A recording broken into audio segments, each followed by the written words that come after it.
بسم اللہ الرحمن الرحیم۔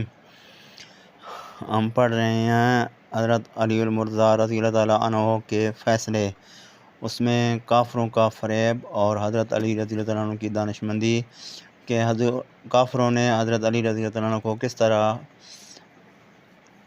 فریب دینے کی کوشش کی۔ جس رات رسول اللہ صلی اللہ علیہ وسلم نے مدینہ کی طرف ہجرت فرمائی، اس رات نے دو عظیم انسانوں کو عظمت کی بلندیوں پر فائز کر دیا، اور وہ دو انسان حضرت ابوبکر صدیق اور حضرت عمر ہیں۔ حضور صلی اللہ علیہ وسلم نے حضرت ابوبکر صدیق رضی اللہ عنہ کو اپنے ہمراہ لے کر سفر فرمایا تو گویا اللہ کی امانت ابوبکر صدیق رضی اللہ عنہ کے حصہ میں آئی، جبکہ لوگوں کی وہ امانتیں جو حضرت صلی اللہ علیہ وسلم کے پاس تھیں وہ حضرت علی رضی اللہ عنہ کے سپرد کی، تاکہ آپ رضی اللہ عنہ ان امانتوں کو صاحبان امانت تک پہنچائیں۔ صبح کو مکہ میں ایک عجیب واقعہ پیش ہوا یوں کہ متعلق حنظلہ بن ابی سفیان نے عمیر بن وائل ثقفی کو بلایا اور اس سے کہا کہ علی ابن ابی طالب کے پاس جاؤ اور ان سے 80 امانتیں مسکال سونے کا دعویٰ کرو، کیونکہ میں نے مسکال سونا محمد صلی اللہ علیہ وسلم کی بطور امانت رکھا ہوا تھا۔ حضرت محمد صلی اللہ علیہ وسلم مدینہ کی طرف کوچ کر گئے ہیں اور علی رضی اللہ عنہ ان کے وکیل ہیں، جا کر کہو آپ میری امانت مجھے واپس کیجیے، اگر تم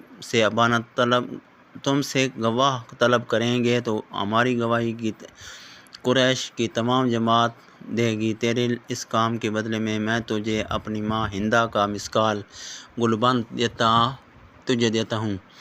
عمیر بن وائل نے حضرت علی رضی اللہ عنہ کے پاس آ کر امانت کا دعویٰ کیا۔ حضرت علی رضی اللہ عنہ نے اس سے امانت کی نشانی طلب کی، اس نے بتائی کہ اس کے بعد آپ رضی اللہ عنہ نے امانتی سامان میں سے تلاش کیا تو کہیں اس کے آثار بھی نہ ملے، جبکہ ہر امانت پر اس کے مالک کا نام لکھا ہوا تھا اور اس میں عمر کا نام کہیں بھی درج نہ تھا۔ حضرت علی رضی اللہ عنہ نے عمیر کو بہت سمجھایا کہ تم اس دعوے میں جھوٹے ہو، لہذا باز آ جاؤ، مگر اسے سمجھانے کا کوئی فائدہ نہ ہوا اور وہ اپنی ضد پر اڑا رہا۔ اس نے کہا میری چند گواہ ہیں، ابو جہل اور اس کا بیٹا اکرمہ، عقبہ بن محیط، ابو سفیان اور اس کا بیٹا حنظلہ میری گواہی کے لیے حاضر ہیں۔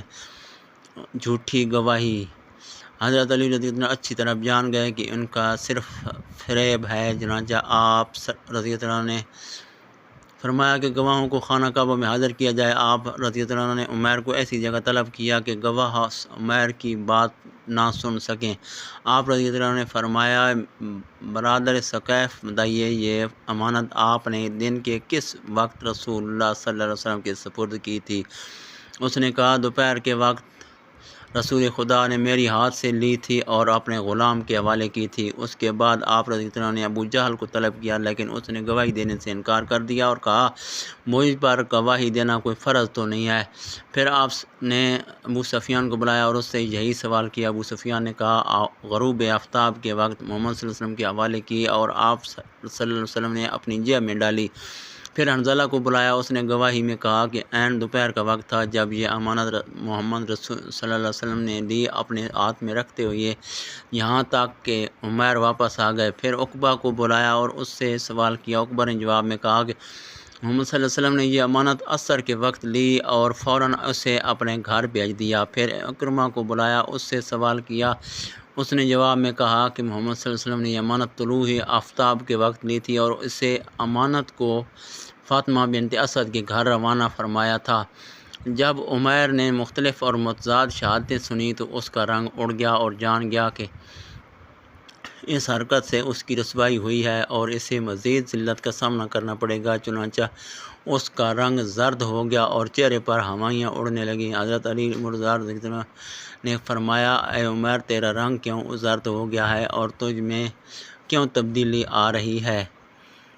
اس سے اگلی ویڈیو انشاءاللہ ہوگی مدعی کا اقرار کہ کس طرح اس نے اپنے اقرار کیا کہ میں جھوٹا ہوں، اس سے بعد وہ جھوٹا ثابت ہو گیا اور اس نے وہ اپنا کیس واپس لے لیا۔ انشاءاللہ اگلی ویڈیو ملاقات ہوگی۔ اللہ حافظ۔